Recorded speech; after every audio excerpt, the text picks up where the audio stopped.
네, 여러분, 오늘은요, 공감에 대해서 한번 알아봅니다. 많은 분들이 요새 공감과 소통이 부족한 사회다, 이런 얘기 많이 해요. 공감하고 소통해야 된다. 이게 공감과 소통이 말이 아니에요. 마음이죠, 마음.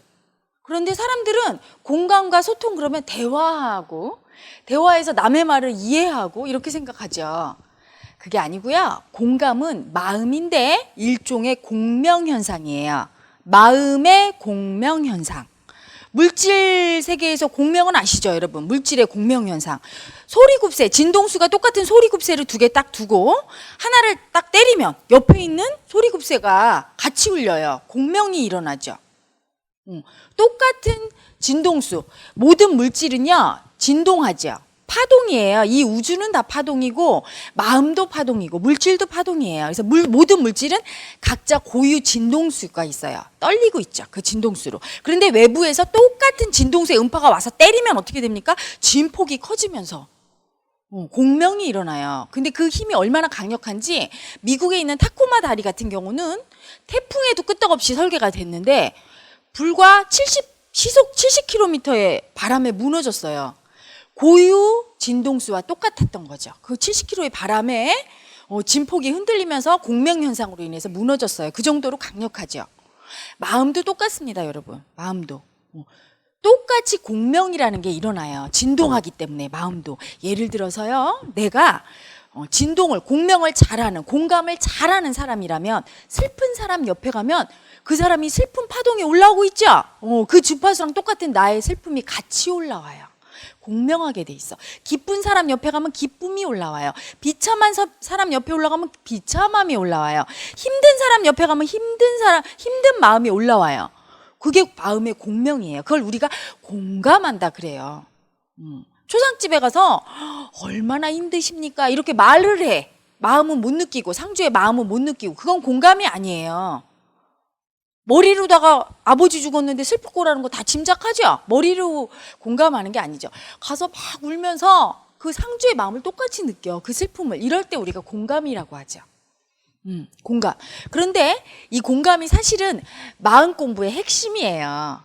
과거에 우리 선조들이 도를 닦았어요. 도가 뭐냐? 도를 풀어서 얘기하자면 인간으로서 지켜야 될 도리, 또는 인간이 인간답게 살아나가는데 필요한 생활 방식이에요. 그럼 지켜야 할 도리와 생활 방식이 뭐냐? 바로 공감이에요. 남과 같이 공명해서 존재 자체가 똑같이 느낄 수 있는 거, 이게 올바른 생활 방식이고 인간으로서 지켜야 할 도리예요. 예를 들어 보세요, 여러분. 초상집에 갔는데 다 울어. 다 우는 건 뭐예요? 그 분위기가 다 슬퍼요. 그래서 막 울고 있는데 자기 혼자 히히거리고 웃고 다니면 이 공감을 못하는 사람이죠? 인간 취급을 못 받죠. 저 사람 이상하다, 정신병인가 봐, 이렇게. 조화롭지 못한 인간이 돼요. 남들 다 슬퍼하는데 웃고 있으면 조화롭지 못한 인간이죠. 그래서 우리가 그 공명 현상을 순리라고 얘기할 수 있어요. 우주의 올바른 이치, 우주의 흐름을 거슬리지 않는, 우주의 흐름과 부합하는 이치예요. 봄에는 전부 새싹이 피고 생명의 기운이 다 올라와요. 사람도 여자들 예쁜 옷 입고 밖으로 나가고 싶고, 이거 공명현상이죠. 겨울이 되면 어때요? 나뭇가지도 다 나뭇잎을 떨어뜨리고 물도 다 얼어버리고 전부 생명들이 다, 그렇죠? 이 자연현상이 전부 공명해서 다 같이 순리대로 깨어날 때 깨어났다가 그게 다다랐다가 다시 이렇게 지고, 얼어붙었다가 다시 또 깨어나고, 이거를 반복하는데 그 흐름에 거스르면 고통받아요. 그걸 영리라고 하죠. 흐름에 거슬리는 그런. 예를 들어서 남들은 다 지고 한겨울에 꽃이 폈어요. 나무가 혼자. 그 꽃이 얼마나 가겠습니까? 얼어 죽지. 그렇잖아요? 사람도 마찬가지죠. 자기의 때를 알아서 자기의 때에 내가 움직여야 할 때와 멈춰야 될 때를 알고 사는 사람. 순리의 인간은 안전하지만 그렇지 않고 내가 가만히 잠자코 좀 고요하게 있어야 될 때 막 나서서 나대면 어떻게 됩니까? 고통받죠. 모난돌이 정 맞는다 그러죠. 모난돌이 돼요. 그럼 고통을 겪어요. 순리란 주변 상황과 주변 사람과 같이 공명해서, 공감해서 그 흐름과 조화롭게 같이 가는 사람을 얘기해요. 자연현상도 그렇고요.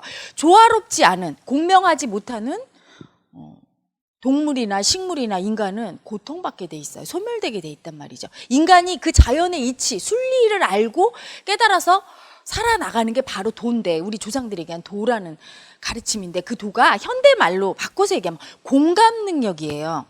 공감할 수 있다면 법과 도덕을 뛰어넘는 순리의 인간이 된다고요. 왜? 여러분 보세요. 어떤 사람 옆에 가서 그 사람이 느끼는 그대로 내가 존재 자체가 느낄 수 있어. 그러면 여러분 남을 죽일 수 있습니까?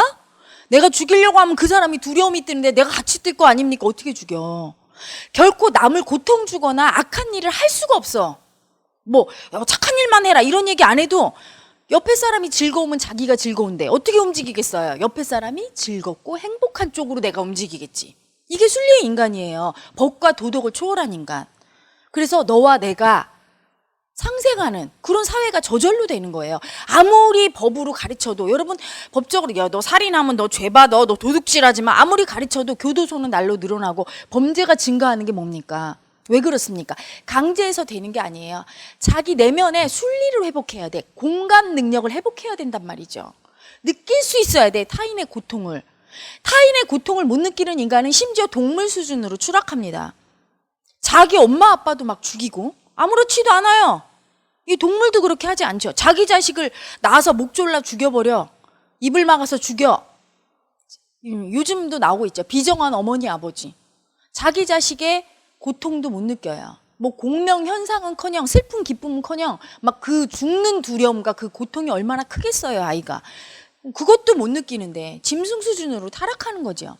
인간이 공감하는 능력이 떨어지는 인간일수록 인간 수준도 안 되는 동물 수준으로 전락하게 되고요. 공감 능력이 발달할수록 지혜롭고 참 삶을 사는 자비와 사랑이 넘치는 인간이 되는 거예요. 그래서 그게 순리인 거야. 내가 주는 대로 받게 되는 거죠. 여러분 이런 말 들어보셨죠? 사촌이 땅을 사면 배가 아프다. 역행하는 인간의 심리예요. 관념이죠, 우리 용어로 하면. 남이 잘 되는 걸 보면 싫어.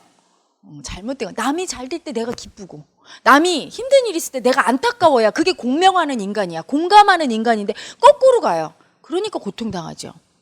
도라고 얘기하면 사람들은 뭔가 세상과 분리돼 있고 이상한 사람이라고 생각해요.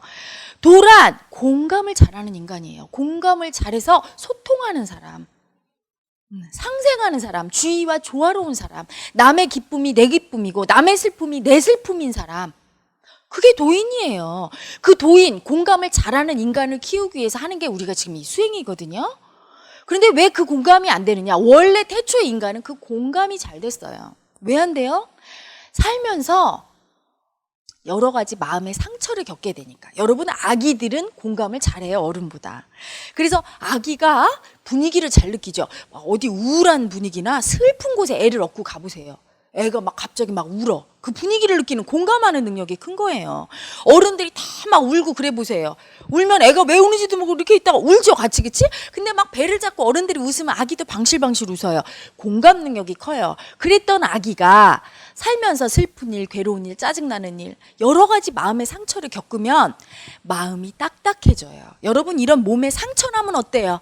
상처는 아프죠? 그런데 이게 아물어도 거기가 굳은 살이 배겨요. 딱딱하게. 그렇죠?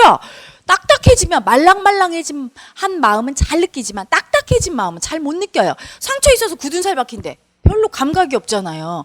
마음도 그렇게 되는 거예요. 상처가 많은 사람일수록, 마음의 상처가 많은 사람일수록 잘 못 느껴. 자기 마음을 못 느끼니 옆에 있는 사람과 공감 능력, 느끼는 능력도 딱딱해진 마음의 상처 때문에 잘 안 되는 거예요. 그래서 사박월 수행 오셔서 그 능력을 회복하려고 상처 치유, 트라우마 치유를 많이 하죠, 우리가 요즘. 치유가 되면 마음이 말랑말랑. 이 공감 능력을 회복해요. 그래서 주변과 조화롭게 옆에 사람과 잘 느끼는 인간, 공감을 잘해서 소통이 잘 돼서 그로 인해서 행복을 얻을 수 있고 타인에게 행복을 주는 인간이 되기 위해서, 그런 참 삶을 살기 위해서 수행을 하는 거예요. 그렇게 나가서 이제 사박월 수행 끝나고 나가면 어떻게 됩니까? 주변과 잘 공감하면서 사랑하면서 살아나갈 수 있어야 돼요. 이러다가 자기가 역행하는 마음이 올라오면 그걸 우리 용어로 관념이라고 하죠. 이거 딱 잡고 너무 많이 올라왔어, 이 역행하는 마음이, 관념이. 그러면 또 들어와서 청산합니다. 그래서 끝내 어떻게 해야 돼요? 전혀 역행하는 마음이 없어. 오직 순리로 살 수 있을 때 이 사람은 저절로 그 마음으로 살다 보면 대각에 이릅니다. 왜? 주변과 늘 공명한다는 얘기 뭐예요? 공명 자체가 마음이 느껴지는 거니까 마음이 소멸돼요. 공명할 때마다. 공명하지 못할 때마다 마음이 쌓여요. 그런데 공명하는 수준까지만 가면 그 다음부터 이 순리의 인간은 그냥 주변과 공명하면서 이렇게 저절로 닦아져요. 소멸돼요. 그래서 여러분 시부도에 보면은요, 어디까지가 우리 수행으로 제가 여러분을 끌어줄 곳이냐. 소 위에서 피리를 불죠. 어린 동자가 공명하고 있어요. 이 마음과 같이 집에 돌아와서 소가 사라지고 혼자 남잖아요. 여기까지예요. 그 다음부터는 저절로 이 동자도 사라지게 돼 있죠. 그래서 공만 남죠. 아무것도 없는 무. 여기가 본성의 근원자리예요. 계속 공명하고 느끼면서 살다 보면 자아가 사라지는 날이 오게 돼 있어요. 다 사라지고 아무것도 없지만 텅 비었지만 모든 것이 생성되는 그 자리, 본래의 본성 자리, 참나의 자리로 비로소 돌아오게 되는 거예요. 반본 환원되는 그 경지, 대각의 경지가 갈 수 있는데 거기까지 가려면 반드시 주변과 공명해야 된다. 그 공명을 잘 하려면 상처 치유가 돼야 되고 그 다음에 살면서 주변과 공명할 수 있도록 자꾸 느끼는 가슴의 삶을 살도록 해야 되고 그 영리의 마음이 올라올 때마다 그 관념을 알아차려야 되고 그 과정 중에 여러분을 붙들어주고 혼자서 늘 공명하면서 주변과 조화롭고 상생되는 인간으로 살도록 끌어주는 곳이 바로 자운성가입니다. 여러분, 도인이란 이상한 사람이 아니에요. 어려운 말을 하는 사람이 아니에요. 깨달음은 이런 것이다 가르치는 사람이 아니에요. 고집 부리면서 내가 제일 잘났다는 사람이 아니란 말이죠. 주변과 얼마나 잘 공명하면서 존재 자체가 공명하면서 공감할 수 있는가, 그로 인해 소통할 수 있는가, 그래서 주변을 환히 비추고 나도 감동받고 상대도 감동을 주면서 행복한 상생의 삶을 살 수 있는가, 그게 바로 도인입니다. 우리 조상들은요, 요즘 들어서야 이 머리 공부로 인해서 머리를 옳다 그러다 분별심의 공부를 해왔지, 예전에 우리 조상들은 전부 이 마음 공부인 도를 닦았어요. 그래서 가르치는 사람도 배우는 사람도 이 공명작용으로 가르치고 배움을 배웠죠. 공감으로 배우고 가르친다면 감동으로 가르치고 배웁니다. 고통스럽지 않아요. 억압하지 않죠. 이심전심이니까. 앞으로 새로운 시대는 공감의 시대죠. 다시 마음 공부의 시대로 돌아가야 돼요. 우리 지혜로운 선조들의 뜻을 받아서 지금 현대인이 하고 있는 이 머리 공부의 폐해가 너무 큽니다. 범죄자는 날이 가면서 늘어나고요. 부모 자식 간에도 공감이 안 돼요. 소통이 안 돼서 가정의 불화가 심하고 부부 사이에도 또는 우리 민족끼리도 서로 싸우고 갈등하고 이런 일들이 전부 공감이 안 돼서 일어나는 현상이죠. 모든 사회적인 문제가 이 공감 능력의 향상으로 소통이 됨으로 말미암아 다 치유될 수 있습니다. 많은 분들이 마음 공부를 통해서 삶 속에서 도인이 되셔서 공감과 소통으로 인한 행복과 사랑을 느끼시면서 사시기를 바랍니다.